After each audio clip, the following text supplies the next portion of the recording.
நம்ம இப்போ கேரளா சைடு உள்ளி வடை தான் செய்ய போகிறோம். செம்மையாக செஞ்சு சாப்பிட போகிறோம். எப்படி செய்யலான்னு பார்க்கலாம் வாங்க. நான் முதல்ல விளையாட போகணும். நான் வீடியோ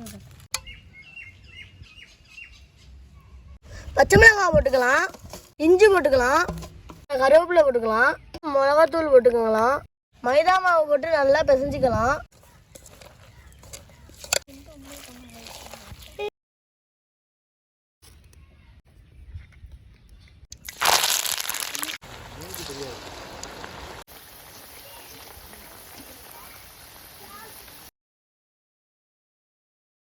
இருக்குன்னு பாருங்க.